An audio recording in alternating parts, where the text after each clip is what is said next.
Bonjour, Bessorot Tovot, très bonne journée. Nous sommes aujourd'hui le 11 Cheshvan.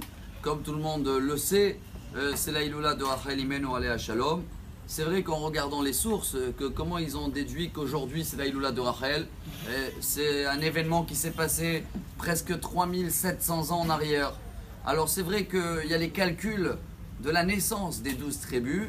Et Benjamin, il a été né mois de Cheshvan, donc le 11e jour de 2e mois.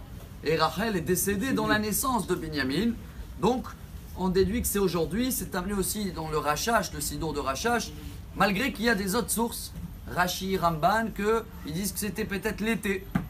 Alors, en tous les cas, nous, on a pris en considération le 2e mois comme Cheshvan, et pas le 2e mois, selon le calcul hébraïque, que Nissan est le premier. Donc, dans ce cas-là, ce sera le 11 Iyar.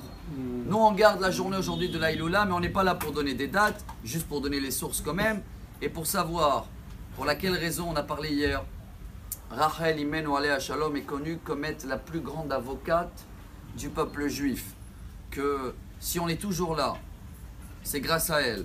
La colère qu'il avait Hachem vis-à-vis de nous, parce qu'on n'a pas payé le loyer, je dis le loyer de la terre, on n'a pas fait la Torah, il a été remis sur les pierres et le bois, donc le temple, mais le peuple de juif est toujours resté là, et elle a une garantie, que même si on sera dans l'exil, et comme vous le savez bien, on a passé plus de temps dans l'exil qu'en Israël, mais il va venir un jour où ils vont tous retourner dans la terre d'Israël pour te remercier, Rachel, et c'est ce qui se passe en ce moment. Allez voir, même sur l'internet, en direct, sur la tombe de Rachel à Bethléem. Pourquoi ce mérite?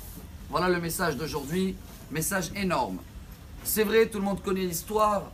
Yaakov, notre patriarche, devait se marier avec Rachel. L'accord avec le beau-père, c'était 7 ans de travail. Il a fait. Son beau-père, vous connaissez, il s'appelait Lavan, blanc, mais il n'était pas tout à fait blanc. Et il savait, Yaakov, qu'il le préparait quelque chose. Il avait convenu des signes avec elle. Regardez, le Midrash raconte quels étaient les signes, Hala, Shabbat, l'allumage des bougies, etc. Et juste avant le mariage, quand Rachel, elle voit que c'est sa sœur, qu'elle va y aller sous la choupa, sa grande sœur, qu'est-ce qu'elle décide, Rachel? De céder sa place, on dit en français, à sa sœur. Donner les signes à sa sœur pour ne pas la faire honte, donc sacrifier sa place. Est-ce que ça suffit pour être une lumière et pour être la plus grande avocate du peuple juif? Oui.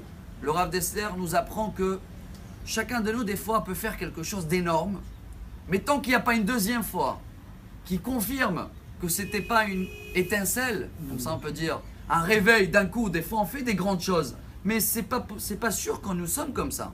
C'était, comme on dit en hébreu, had permis, une fois. Alors quand était la deuxième fois, le deuxième point, qui confirme, comme dans le mathématique, quand tu as un point, tu peux mettre un trait qui va dans tous les côtés. Mais dès que tu as 2 points, ça y est, le trait il a pris la ligne. Et là où la deuxième, on termine avec ça, comme ça on va pas arriver à 5 minutes aujourd'hui. C'est quand 11 ans après, elle n'avait pas des enfants pendant 11 ans, Rachel. Et Réhouven, qui était le fils de sa sœur, avait trouvé des modragores, jasmin, doudaïm. Et Rachel dit à sa sœur, donne-moi, s'il te plaît. Elle dit, non, non, tu as pris mon mari et tu veux aussi les modragores. Rachel devait répondre, j'ai pris ton mari. Mais c'est toi qui m'as pris. Non, mais Rachel n'a rien dit. Et cette deuxième confirmation a confirmé que Rachel, c'est une force énorme de savoir encaisser, se taire, et c'est pour ça que c'est la plus grande avocate, et c'est pour ça que chacun de nous aujourd'hui va allumer une bougie, va prier que grâce à Rachel on va avoir très vite Mashiach Tzidkenu, une délivrance dans tous les domaines. Amar Rabbi Elazar, Amar Rabbi